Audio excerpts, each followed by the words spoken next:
ตัววันเริ่มต้นใหม่อย่าได้วันกลัวอย่าได้ขุ่นมัวกังบนโศกคอ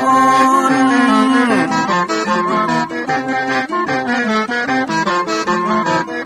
อย่าเอาน้ำขุ่นมาขังคอนอย่าเอาน้ำฮ้อนมาลวงหัวใจฮ้อนอ้วมอารมณ์ขุ่นคองตอนฮับวันใหม่นี้น้องของได้น้อมเอานำทำคำสอนของพระชินวรประเสริฐเลิศล้ำ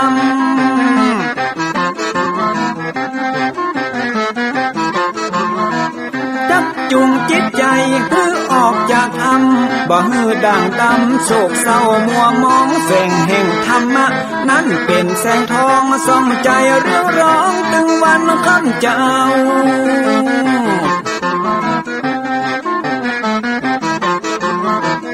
เอาศีลมานำเอาธรรมมาเฝ้าเพื่อจิตใจเฮาจุงเย็นฝ่าฟันทุกเห็นต่อไปหน้าจะบ่ไหววันแต่หนึ่งเชิญพี่น้องมาฟังรายการธรรมะเบิกบานตอน6 โมงเจ้า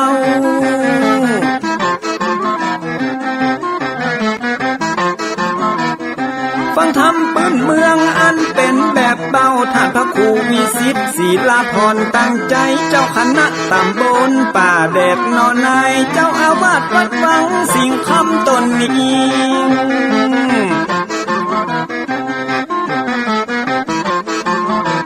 อนุรักษ์ของเก่าล้านนาก่อนกี่คือลูกหลานเฮาตีเกิดมาด้วยกันรักษาของดีเก่าเกลือได้อยู่กู้ถิ่นล้านนาฟังทำแล้วของแผ่วจิตใจเหมือนป่าอยู่ในนาทีนั้นนาม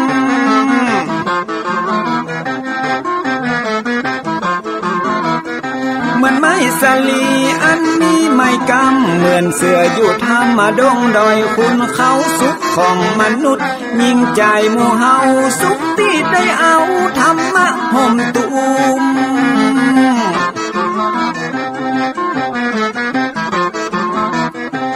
ใจคนใดมีธรรมห่อหุ้มใจคนนั้นจุมใจบ้านมันอยู่วิมานเวียงวังจันแก้วบ่มีในเต้าแล้วน้อง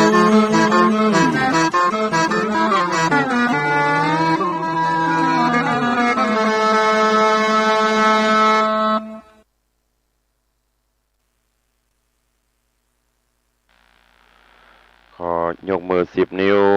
กราบนอบน้อมอย่างพระติรัตนะแก้วเจ้าตั้ง3 ประการ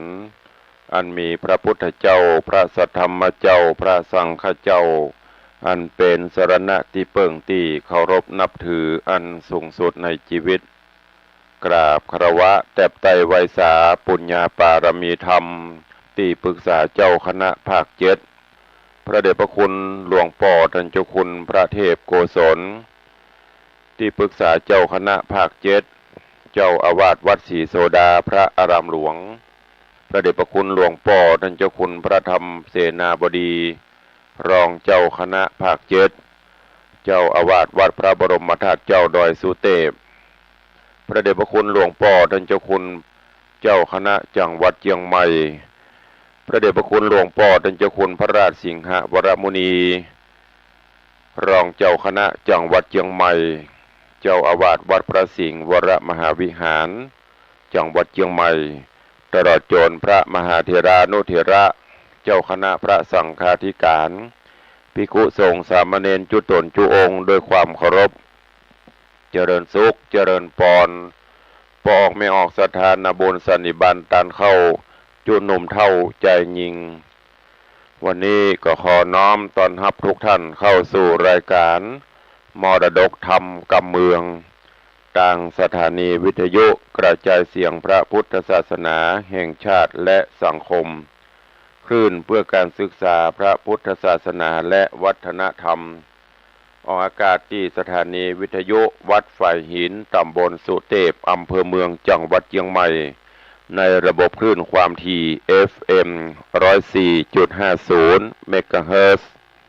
สถานีวิทยุวัดหนองกายตำบลสันปะยางอำเภอแม่แตงจังหวัดเชียงใหม่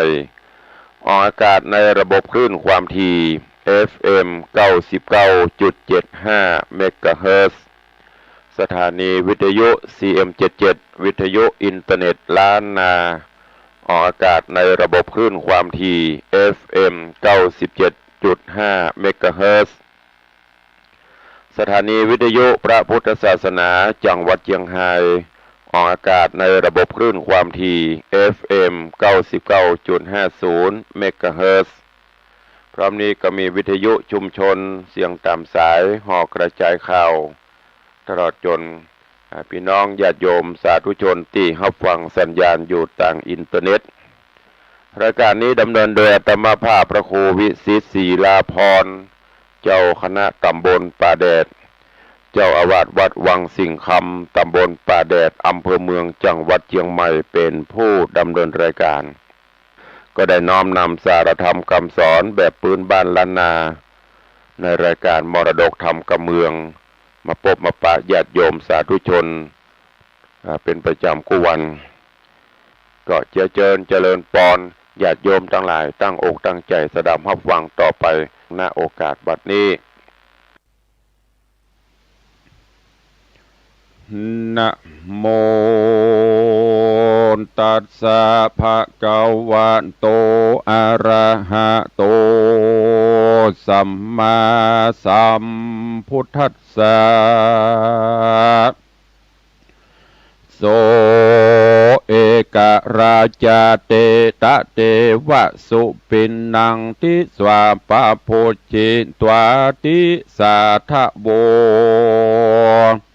ดูราสะปุริสะตั้งหลายตั้งยิ่งใจน้อยใหญ่ผู้มากไฟพระสงฆ์อาจินจงใคร่รอดเวียงเกี่ยวยอดเนรปานยิ่งฮือตานเขาน้ำวัตถุพรำปัจจัยศีลดวงใส58ได้กดแขวดหักษาแล้วปากันมาพร้อมนาอยู่ท่าฟังธรรมจุงดาจำติดต่อตามบาทคอบาลีวาโสเอกราชาดังนี้เป็นตนติดสืบสนโดยไปบัดนี้แหละนา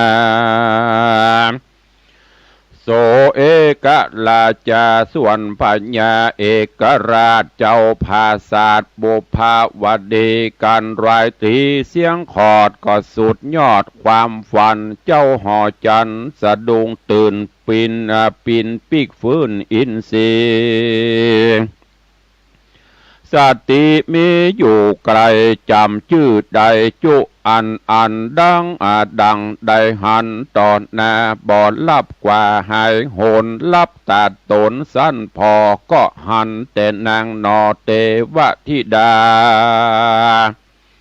มีใจเววาไฟของใครไปเกิดห้องโค้งสะวันเจ้าหอจันทิราชก็กึดขวาดขนิ่งนายว่าเป็นบุญอันใด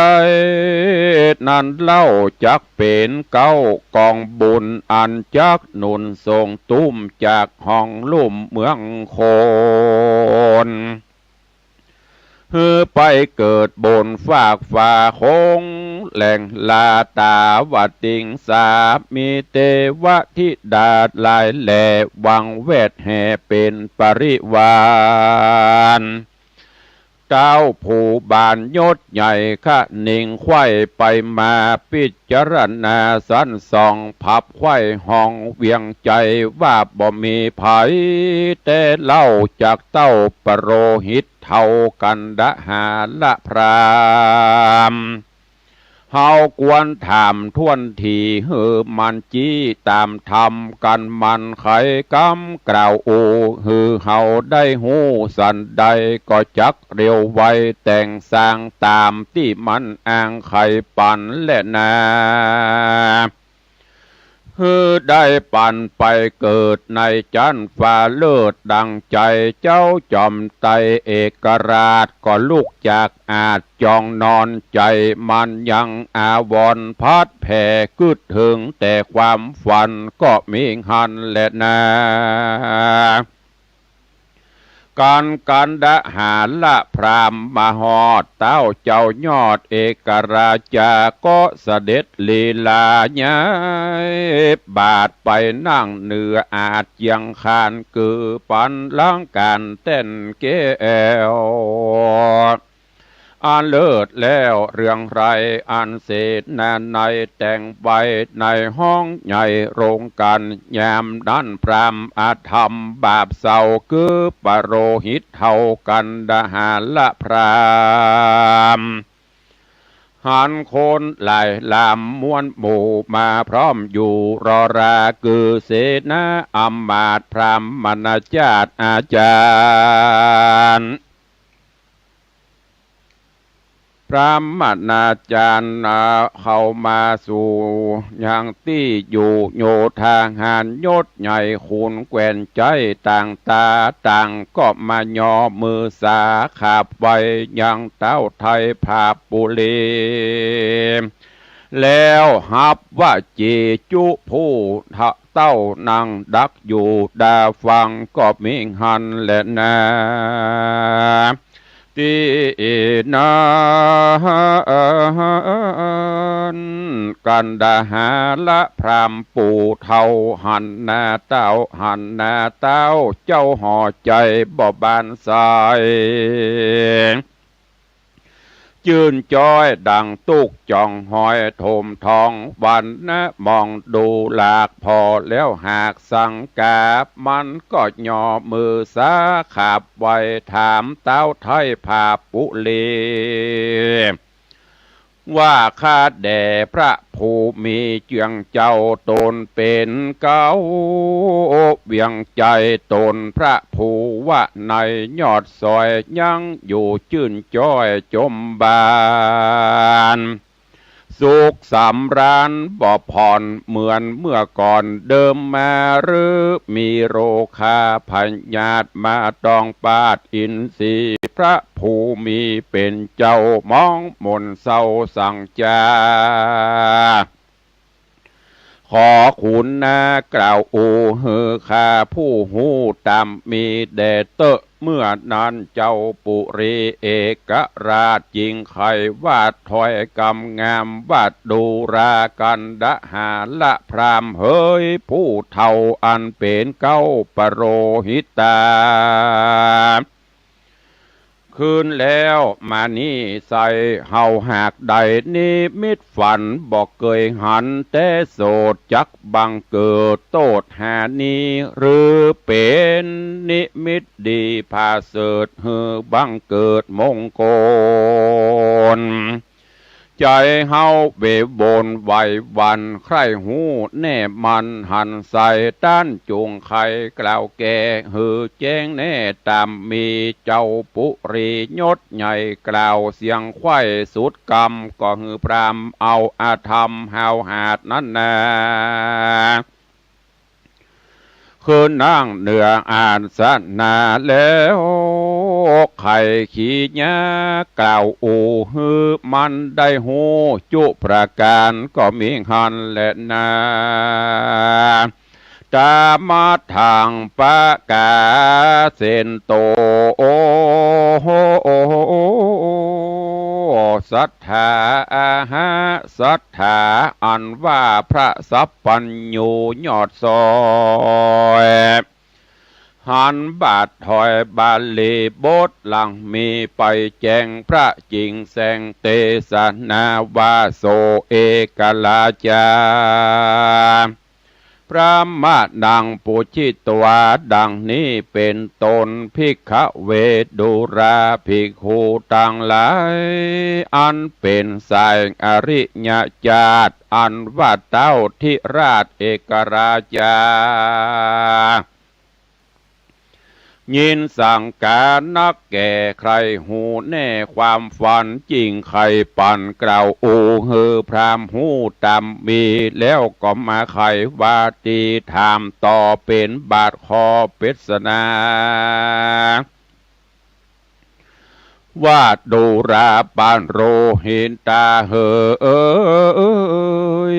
ผู้ใหญ่อันว่าคนหมายไฟของใครไปเกิดห้องคงสวร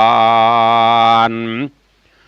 กวนเร็วปันสร้างไว้ยังกองบุญใหญ่อันใดจริงจักสมใจกึดขวาดบอกกล้ากลาดวิทวามเฮานี้ถามใครหูต้านจุงกล่าวอูใครมาอันว่าปัญหานี้นาใจจ้าโตนเจ้าฟ้าจอมไตกวนจักไปก้มกล่าวถามพระพุทธเจ้ายอดดิโลกากันยามนั่นนาว่างเปล่าบ่มีพระเจ้าตรัสพญาก็ควรถามพระปัจเจกาพุทธาตนวิเศษหูแจงเหตุทะรงญาณหรือกวนไปนมัสการถามเล่าซึ่งอริยสาวกะเจ้าทะลงธรรมหรือกวนไปไขกรรมถามต่อซึ่งเจ้าหนอโปธิญาณคือจันตะกุมารยศใหญ่ผู้หูไข่สัพปะสิปาเตี้ยงจากจาก่าวจีเฮอแจงทีตามธรรมเจ้าหอคำเอกราชป้อยเว้นขาดเสียไกลบ่ใส่ใจกึดฮอดป้อยถามคนใบบอดกันดาหารละพรามผู้มีความโลภใหญ่ใจมืดไม่ปาลาดังอุปมาแต่ก่อนเจนปู่มอนตาใหญ่ว่ามีใจคนหนึ่งเล่าลงป่าเศร้าดงตันได้7 วันบอก7 วันเป็นขนาดตุกไม่มาดเลโรน กวางเมาบนปั่นป่าอยู่กลางป่าเดียวได้ซ้ำไปปะใจผู้หนึ่งใส่ลงป่าไม้เมาเฟือนได้1 เดือนไข่จอดบ่หูต่างสอดภายผ่านถามยังมันที่สันว่าจัดสอดดันต่างใดมันบ่อาจใครกล่าวจี้หือเสียงที่สังกา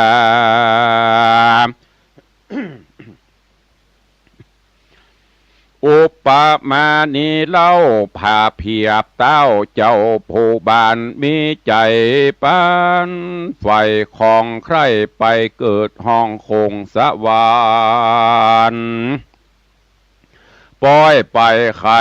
ป่าป้อยไปไข่ปันทำทีซึ่งพรามกรรมกีอาธรรมมันจักไข่กรรมกล่าวแก่ฮือมันเตี่ยแม่นเตียงเตสันใดนั่นจาโสพรามมาโนส่วนกันหะละกันดาหาละพรามบาปซาเอาฟังเต้าเจ้าไข่ปันมีใจมันจื่นสู่มั่มมึกอยู่ในใจว่ากิจจะใดนั้นใส่เฮาคืดไว้ตามเดิมมาบัดนี้นาดาซอยก็จักสมไฟหอยขะนิ่งหมายเฮาจักอุบายขาบไว้หือเต้าไทยผาปาราข้ายังบูตาหนุ่มเดาคือว่าเจ้าจันตะกุมารตั้งหนอผู้บานจุผู้หือมุบมูเมื่อมอนการสายผู้ทอนเจ้าจางบอดหลอกข้างคนใดเจ้าห่อใจยศใหญ่เตี้ยงหือเฮาใดต่างตาปิดจารณาถอยวาดตัดเสียงขาดคดีความ เฮาจักมีลาบหลายบ่พรเหมือนเมื่อก่อนปังหลังพรามตาปังถอยไรจริงย่อมือไว้ทูลสาว่าข้าแด่มหาราชจะเอาปัญหานี้เล่าบางใบบอกวนใครกล่าวอูต่อหน้าหมู่คนหลายขอพระบุญภายปิ่นเกลาเสด็จเข้าไปในข้าจะไข่กล่าวแก่ฮือแจงแน่ตามมีเจ้าปุรีที่ราชฟังพรามเฮาหาทูลสาบ่พิจารณาที่สานหันแม่นมันตามธรรมก็รีบนำพรามเท่าเสด็จเข้าไปในก็มีหันและนาอ่านว่าพรามถอยร้อยก็แสงขาบไว้ทูลสาว่าข้าแด่มหาราชจะเอาตนเป็นเก้าเวียงใจกันมีใจไฟของใครไปเกิดห้องคงสวรรค์จุงปูจายันวิเศษตามสาตรเพศเดิมมาตัดสิเนงหาไฟหอยในลูกใหญ่น้อยยิงใจฆ่าสัตว์หลายนักโสดอันบ่มีโทษในตนจริงเป็นกุศลลำเลิศป่าไปเกิดเมืองสวรรค์เจ้าหอจันทิราชใดสละขาดตันไปยังปัจจัยเขาน้ำวัตถุพร่ำเงินคำตังแรรำแผ่นพาแก่คนกำพระอนาถาคนจะลาแก่เท่าบ่แม่นแต่ต่างบุญบ่แม่นต่างนู้นส่งยู่ขึ้นไปสู่สวรรค์มีแต่ปุจายันนี้เล่าหากเป็นเก้ากุศลจักป่าตนต้านเต้าไปเกิดดาวตาวะติงสามีเทวธิดาหลายแหล่บางแวดแห่เป็นปริวานสุขสำราญชื่นจอยสมไฟหอยบ่อสงสัยเจ้าห่อใจที่ราชฟังโอกาสทุนสาแห่งปาโลหิตาผู้เท่าตั้งแต่เก้าถึงไปมีใจภายโจมชื่นปีติตื่นเจยบานก็มีราชองค์การถามทีว่าตามต้านจี้ไข่ปันว่าปุจาญาณวิเศษตามศาสตราเพศเดิมมาญะสันใดจะไปแจงต้านจงกล่าวแจงตามรายอันว่าสัตว์หลายนักโสดอันมีโทษติดตนเป็นกุศลพาเสดป่าไปเกิดเมืองสวรรค์ต้านจุงไข่ปันกล่าวจี้ฮือแจ้งทีตามรายว่าสัตว์ต่างหลายนั่นใส่คือสัตว์น้อยใหญ่ได้จะเห่าจากเร่งดาแต่งห่างตามต้านอ่างไข่ปันพรามอาธรรมถอยไรก็ขาบไว้ทุนสาว่าข้าแด่มหาราชเจ้าตนเป็นเก้าปุรีปินเตามีบอกจี้บ่มีที่สังกาคือเอาสัตว์นาน้อยใหญ่มามัดไว้จอมกันแล้วเอาดาบฟันฟักฟาดหือคอขาดตกไปหือเลือดไหลตกใส่เต็มคุ้มใหญ่ดีงามจริงจอบตามแบบเบาจารีเก่าเดิมมาอันว่าสัตว์นั่นใส่คือหากใดราชบุตรีตังราชเทวีน้อยนาถและโอรสราชบุตร การนาทวนที่อย่างละสี่เป็นหมายงัวอุสุภราชหลายงามอาจมาเกี่ยวราชอาชาในจัดนับไปทวนทีอย่างละสี่เป็นตรากลางโคนเงินหนาหนุ่มเท่าคือว่าเจ้าเศรษฐีเจ้าตัวเศรษฐีจ้างตัวดีเลิศแล้วคือจ้างเผือกแก้วเตรียมใจจัดนับไปทวนทีหือใดปอสี่เป็นประมาณขอพระบุญภายเจ้าหน่อฟ้าจะได้จะเนินนานไปจุงฮือ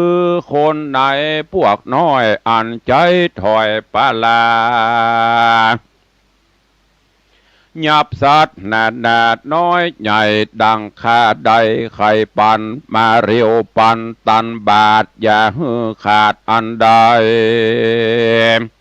ข้าจักเร็วไวแต่งสร้างตามเต้าอ่างข้านิ่งหมายข้าแด่พระบุญภายปิ่นเกลาอันว่าเต้าเป็นเจ้าภาปราแต่เดิมมาล่วงแล้วย่อมขาลูกแก้วยิงใจข้านางเตรียมคิงแนบคางข้ามาจ้างตัวดีข้าเศรษฐีเงินใหญ่ครบถ้วนไข่ตามรายการจุติตาอกลาพรากลาละจากเมืองคนย่อมเอาตนไปเกิดในจันฟ้าเลิศตาวติงสา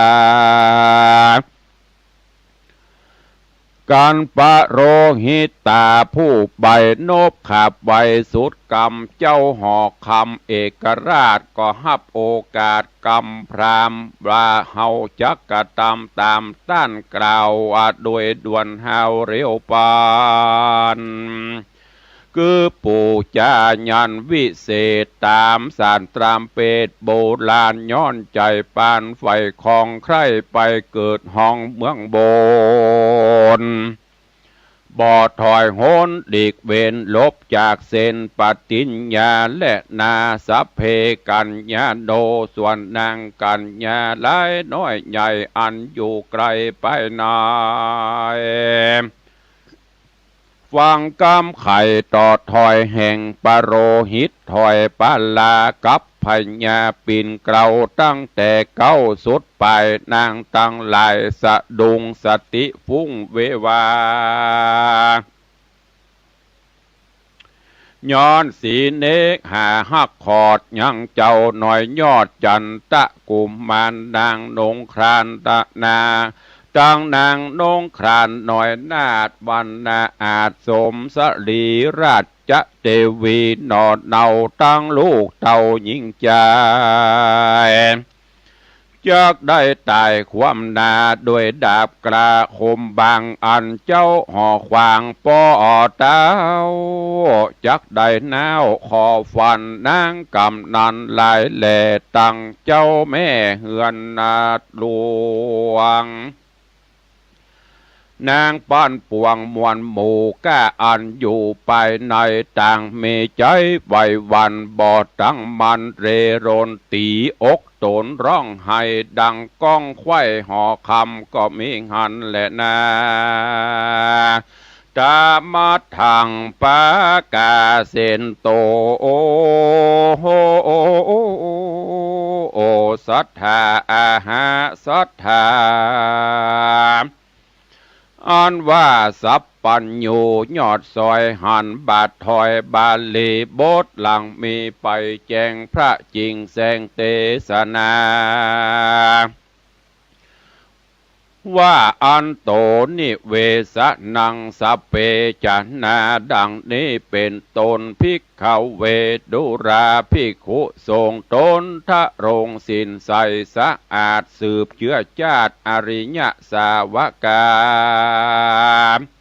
สเปจนะอันว่าคนต่างหลายม้วนหมู่ก้าอันอยู่ไปในแห่งหอใจยอดซอยคือนางนาดน้อยหมู่สะโนมดังแม่นมหนุ่มเนาและแม่เจ้าเฮือนหลวงนางปันปวงกล่อมใจกันหูแจงควายขี่แย่อันพรามปาลาใจถอยได้กล่าวถอยทุนสารพระผู้บานเจ้าจ้างได้แต่งหางพรีกรรมอันฮึกนำมาหยาบจ้าคือข้าราชเทวีตังราชบุตรีโอรสราชชีวิตขาดจอมการเพื่อปูจาญาณวิเศษตามพรามใจเพศจาไข่จุมนั่งในแม่เจ้าตั้งนางนอดเนากันยากานาอ่านหมื่นแน่บ่จื่นบานใสลิร่ำไรร้องไห้ตุกเอาไม้เผาโลนต่างก็มาหาตอโตโอ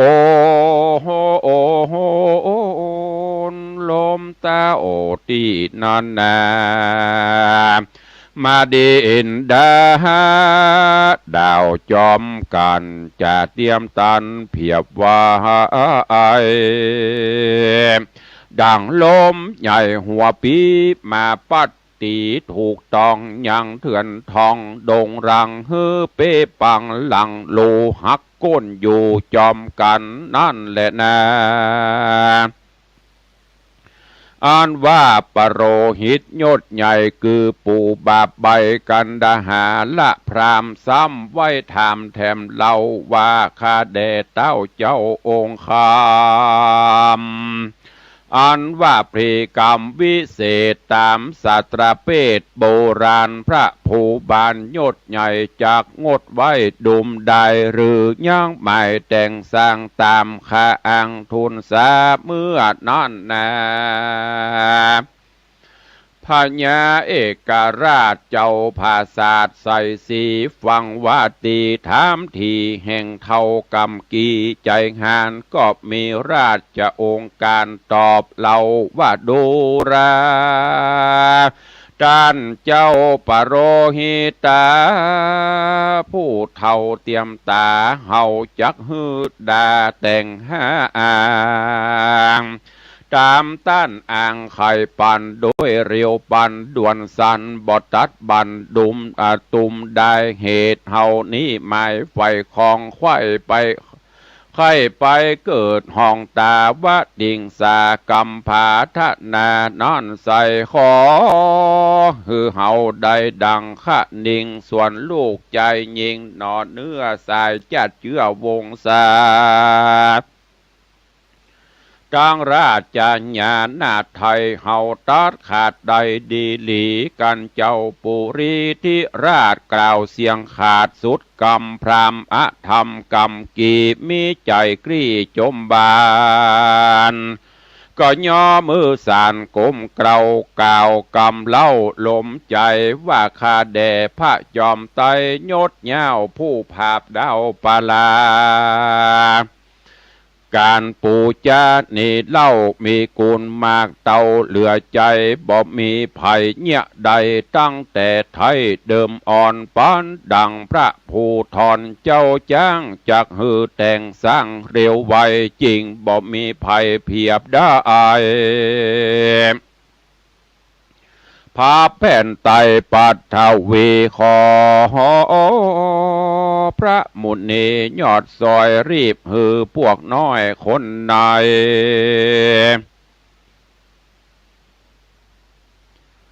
ย้อนหน้าบุญปานปอได้สร้างก่อหอมมาจริงจักปางหือได้ดังมักไฟคันเน่งหมายเหตุนานตั้นตั้งหลายม้วนหมู่จริงเข้าสู่อารามแปลงใจงามผ่องแผ่วไวพระแก้วฟังธรรมเพื่อจักจำชื่อไวแกะก้อนไก่เอาในเพื่อเป็นกลมไฟตามส่องหือหูจ้องตั้งดี ได้หลีกหนีตั้งโกงบ่ลงสงสารขออาจารย์ปู่ป่าพร้อมทวนนาเอาอาจุงจักดาฟังต่อตามบาทขอบาลีว่าโสกันดาหาละพรามมโนดังนี้เป็นตนบัดนี้แดเตอโสกันหาดาหาละพรามมโนส่วนกันดาหาละพรามบาปเศร้าปุโลหิตเก้าอาจารย์การทูลสารเมียนควายก่อนลาเต่าไทยผาปัลลารีบไกรกราบไว้ว่องออกจากห้องเวียงใจฮือคนในข้าใจพร้อมมาทวนควายยิ่งใจ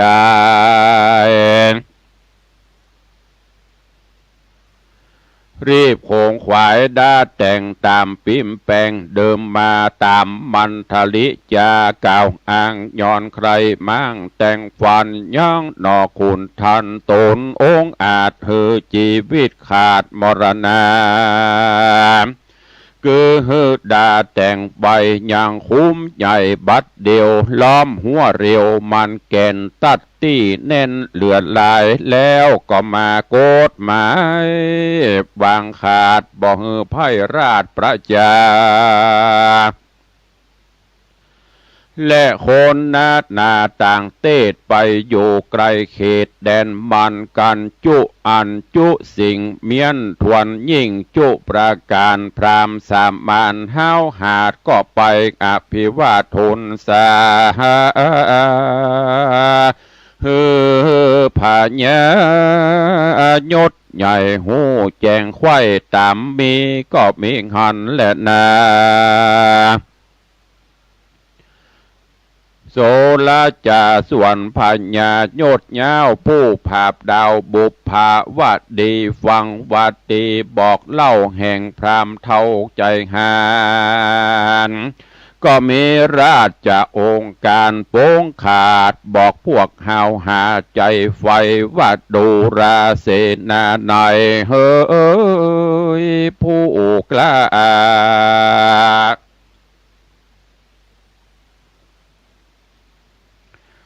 อันจ้างขาคนตายสู่ต่างหลายม้วนหมู่จุงลั่นลูจอมกันโดยเร็วปันด่วนหาวยับลูกกูเต้ามาไวคือนอจอหอใจอุปราชเจ้าหน่อยนาจันตะกุมารและสายผู้บ้านน้องหาน้องเดาคือสุริยะเจ้าคิงภายตั้งสองใจพี่น้องเกิดห่วมต้องอากะมเหสีจังลูกเตเวทน้อยนาดวันนาอาจเจียงคานชื่อพัทธเสนกุมารผู้ปี้อย่าหือหลีกลี่นี้กายกับน้องสายใจอ่อนหน่อยชื่อเจ้ายอดซอยสุระกุมารสีนอกุมารนี่ใส่ยับหืดใดหนอนำมากูก็จากได้ฟันขาดหือชีวิตขาดดับขันเพื่อปูจายันวิเศษตามห้องเหตุปรีกรามอันจักนำกูเต้าโพ้นจากดาวเมืองคนได้เอาตนไปเกิดในจันฟ้าเลิศตาวติงสาและนาสาเปราชาปุริสาส่วนคนในพวกน้อยอันใจถอยฮึกหานรีบรับราชองค์การโป้งขาดแห่งเต่าที่ราชใจไฟก็เรียวไว้ตั้งหมู่เล่นไปสู่พังกาแห่งอุปราชาหนุ่มเดาคือว่าเจ้าจันตะกุมารแล้วไข่การบอกเล่าว่าข้าแด่เจ้าบุญมีบัดนี้เจ้าปุรียศใหญ่อาจญาใส่ปันมาคือผู้ ข้าตั้งหลายเอ็ดนี้เล่ามายับเอาเจ้านำไปโดยเรียวไวด่วนสันเพื่อเอาดาบบันตัดคอเฮือลือดสอบอนอไทยตกลงใส่ในขุมย้อนใจหุมไฟอ้าง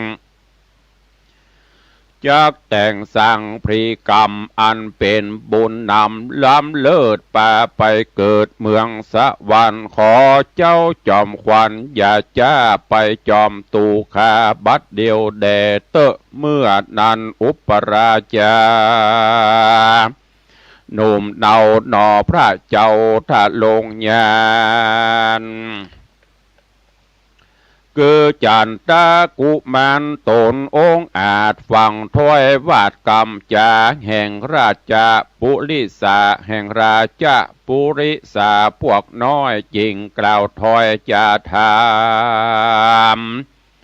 ว่าดูราใจรามใจกล้าอันแกว่นขาคนตายอันว่าเต้าบุญภายตนป้อจักสร้างก่อกระทำยังพีกรรมวิเศษตามสัตรเพศปินเตาคือนำเอาเห่าไปฆ่าหือความนาดับขันเพื่อปูจายันนั้นใส่เต้ากึดใดในใจหรือมีคนใดบอกเราอย่างเงื่อนเก้าขี้แยเฮานี่นาใครหูสู้จงกล่าวอูมาไว้ตีนั้นเสนาในพวกน้อยก็ตอบถอยกำงามว่าการดาหาละพรามผู้เท่าอันเป็นเก้าอาจารย์ได้ทูลสารขาบไว้บอกเต้าไทยผาปะลาว่าการผ่าธนาไฟของไข่ไปเกิดห้องคงสะวันจุงปูจายันวิเศษตามเก้าเหตุปินเต่าคือนำเอาลูกเต่าสี่คนเล่าเป็นใจลูกยิงหลายทวนที่เฮือใดปอสี่เป็นตราตั้งราชญาญาติน้อยนาดงัวอุสุภราชเตรียมใจมาอาชาในตัวผาเสดจ้างแก้วเลิศแถมสลีตังเศรษฐีมั่งเตาอย่างละสี่เหล่าเป็นตราแล้วนำมาพร้อมหน้าเอาดาบกระคมใส่แกว่งกวัดไกวฟันขาดหือคอขาดจอมกันเฮือเลือดมันนาเข่ามันจุผู้ไหลลงสู่ในขุมเอาลัวสุ่มแวดไกลเอาฮือไม่ตันตาตัดสิเนหาฮือขาดบ่ไม่มาดมองเงาตามปีนเต้าบอกไว้ว่าเป็นบุญเลือดลายกันจุติตายกระพรากลาละจากเมืองโคนย่อมเอาโตโหนไปเกิดในจันฟ้าเลิศเมืองสวรรค์เจ้าห่อจันป้อเต้าฟังกำกล่าวทุนสาแห่งปุโรหิตาผู้เท่าอันเป็นเก้าอาจารย์ก็มีราชองค์การโป้งขาดหือคาบาจุโคนมายับตนแห่งเจ้าอันเป็นลูกเก้าใส่ใจเพื่อนำไปฟันขาดหือชีวิตขาดมรณะ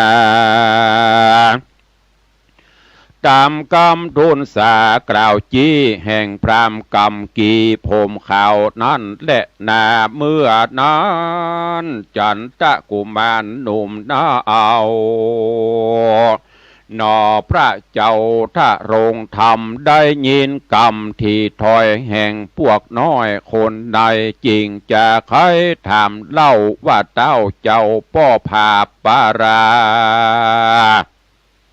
ฮือสู่มาหลายแหล่เพื่อยับเฮาแต่เดียวได้หรือยับหลายเผาผู้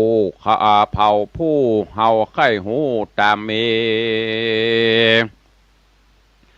การหนอบมุนีโตนองอาจถามเสียงขาดสุดไปพวกน้อยเท่าไหวขับไว้ว่าตนเต่าไทยภาพปาลาฮือยับอุปราชานิเล่าต่างน้องแห่งเจ้าสามใจนำไปถวายฮือใดอย่าเว้นไว้คนใดและนาเตสังวาจานังสุตัวนอโปธิญาณย่ออดซอยฟังพวกน้อยจะใครก็หันใส่แจงทีบอบเมตีสังกาว่าพรามปัลลาบาปเศร้าคือปู่เท่ากันดาหารละพรามผู้มีความโลภใหญ่บอกเกิดไข้ว่าต่างไว้ตันหาดหลายเฮาหาดปองอาฆาตตัวเฮาตุกบอบเบาห้อนไม่จริงเกิดได้มาปานต่างวงวานปีน้องต่างคนห่วมห้องปุรีนอมุนียอดซอยจริงต่อถอยกำไปว่าดูราเสนาในใจกล้าสู่อย่าได้จ้ามาไวจูงนำเฮาไปด่วนเฮาตามราชอาจญาเต้าผู้บานเฮาจักไปทูลสารก้มกล่าวขอพ่อเจ้าผู้มีได้ผ่านนี้เว้นไว้อย่างน้องนอไทยสามใจฮือเฮาตายความนาโดยดาบกราคมเดียวแต่คนเดียวเต้าอันฮือน้องเจียงจันสามใจต่างคนหลายจูผูได้ตั้งอยู่ยาวไปกันเจ้าจากไขเสียงถอยจุมพวกน้อยคนหันก็ตามราชองค์การด่วนเฮานำเอาหนอเต้าจอมตายโดยเรียวไว้บ่อจ้าไปไว้นาหอคำแล้วไปนำน้องเจ้าตั้งสามคนเล่ามาปั่นฮืออยู่จอมกันตั้งสี่บ่ฮือหลีกลี่ไปไหนแล้วเขาก็ไปขาบไว้บอกเต่าไทยเอกราชาว่าข้าแด่มหาราชจะเอาตนเป็นเก้าเพียงใจ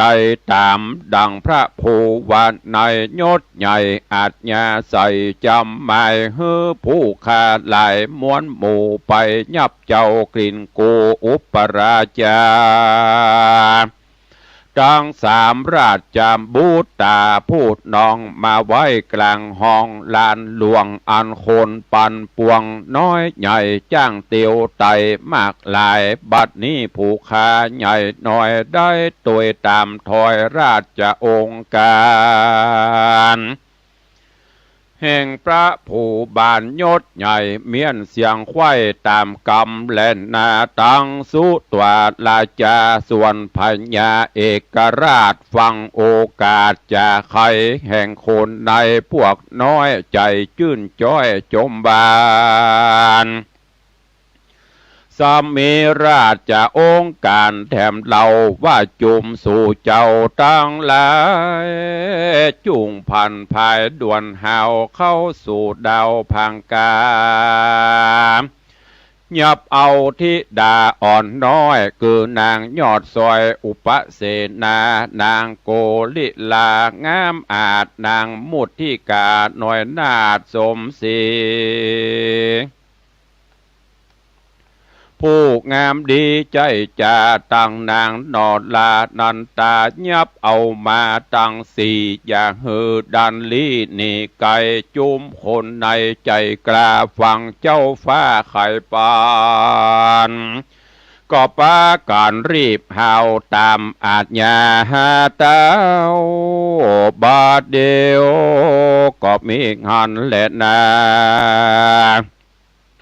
ตาทะนังทะรังทัดนั่นไปแถมเราเต้าเป็นเจ้าภาพปาลาก็มีอาจญาโป้งขาดเหอพวกหาวหาใจไฟว่าสู่จุงไว้ม้วนหมู่เข้าไปสู่หอควางยับเอานางน้อยอ่อนอันเป็นกู้สอนราชเทวีผู้ทะลงสะลียศใหญ่คือนางนาถไทยวิชยานางโสภาบ่อเศร้าคือนางนอดเนาเอราวดีตังนางเกศินีงามอาจและนางน้อยนาถสุนันตายับนำมาตั้งสี่อย่างเหือต่ออย่างเหือตันลีหนีหายพวกหน่อยหลายใจกล้าฟังเจ้าฟ้าโป่งปันเกาะปากันตั้งหมู่เล่นเข้าสู่หอควางยับเอาสีนางน้อยนาดจากห้องลาดหอดในนำไปไว้ด่วนเฮาสู่ด้านดาวสู่ดันดาวกลางสะนามที่ตนใจลามดุมเดาหนอพระเจ้าทะลงยานคือจันตะกุมารยศใหญ่กับน้องหนอไทยยิงใจพงนั่งใหญ่ก่อนหน้าเพื่อฮือเจ้าฟ้าราชปิตาเอาดาบคมจะฟันขาดหือชีวิตขาดเมื่อมอนตามพรามผมปอนใจหยาบใดไว้ขาบทุนสายามนอนนางกันยามากเต่าตังแม่เจ้าเฮือนหลวงคนปันปวงไพรไตอันอยู่ไกลเล่งหันต่างปากันยาวเยือกใจความเขือกเมาวนตุกเผาโลจองห้อยน้ำตาย้อยลำลายย้อนมีใจหักขอดยังสียอดเทวีสีราชบุตรีน้อยนาถสีราชโอรสราชบุตราอันพระญาเจ้าฟ้าจักเอาดาบกลาสับปันเขาปากันเอาไม้ร้องร่ำให้ปริเทเวตานาริร่ำจากล่าวถอยมีบ่อน้อยลายพระการก็มีเงินแหละนะตาตะนันตรังทัดนั่นไปแถมเล่าเต้าเป็นเจ้าผู้บานก็บอกคนหานพวกหน่อยอันใจถอยกาลีว่าในราชธานีนิสัยมีเศรษฐีใหญ่เงินลายติดสืบสายเงื่อนเก่าลายเจนเจ้าเศรษฐีสี่คนมีแน่มันคนหนึ่งนานชื่อปุณณมุขะเศรษฐีเข้าของมีมากเต่าไหลหลังเข้าเหลือลายคนหนึ่งหมายชื่อไว้ว่าพัทธิยะใหญ่เงินนาม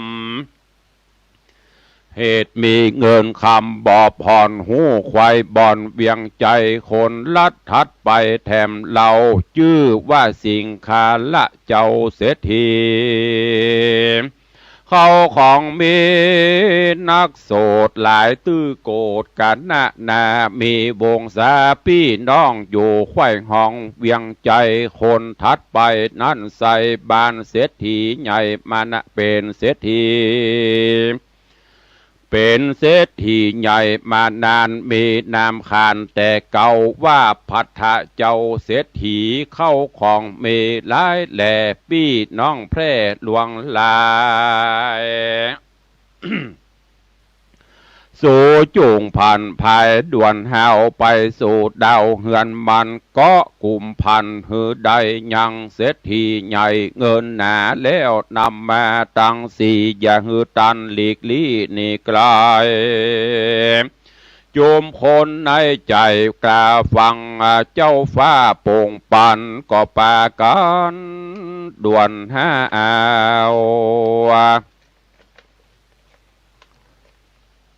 แล้วก็ปากันไปตามอาจญาเต่าจูประการก็มีหันและนายามนั้นปุริสาพวกน้อยอันใจถอยกาลีอันเสถี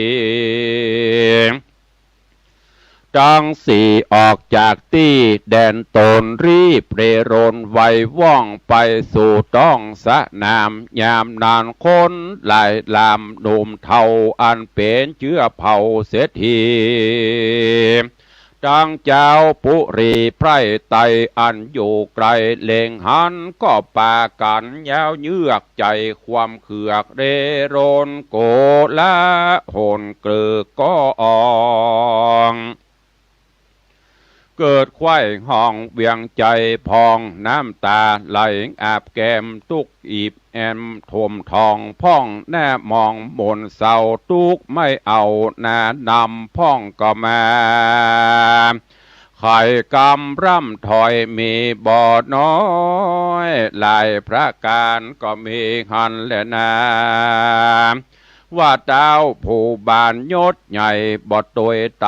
ตามธรรมเต้าฟังกรรมพรามเท่าอันบาปเศร้ากาลีเหือยับเสียทีไปขาหือความนาดับขันเพื่อปุจาญาณวิเศษอันจักเป็นเหตุบันดลฮือตัวตนแห่งเต้าไปเกิดดาวคงสวรรค์เฮาบ่หันเป็นแก่นคือบ่แม่นตามธรรมหากเป็นกรรมฮึกหยาบคือเป็นบาปนำนาอันจักป่าไปเกิดในกำเนิดอบายเจ้าบ่หมายคืดควายไพร่ไตยิงใจเต้าคะนิ่งหมายใจสอดจักเอาตัวรอดเดียวปอนหมายตัวหอยนักปราดป้อยย้ายบาดเสสามไปต่างต่ำไตย้อนบาปใบ ย้อนตาบอดใบมัวดำออกนำต่างติ้วต้องปลาเข้าเถื่อนทองโดงไพรก็มีหันและนานิติตาขีญาสังวันนาวิเศษจะห้องเหตุยังจันตะกุมารจะดกผูกทวนที่สี่ก็บังโกมสมฤทธเดชกับญาติโยมท่านสาธุชนทั้งหลายวันนี้ขอความสุขสวัสดีจงบังเกิดมีกับญาติโยมศรัทธาทุกท่านอยู่เย็นเป็นสุขจุ่มเนื้อเย็นใจขอให้มีสุขภาพพลานามัยสมบูรณ์แข็งแรงเหมือนกันจุตนจุองค์จุผู้จุคนจตาโลธรรมาวัฏันติอายุวโนสุขังปะลัง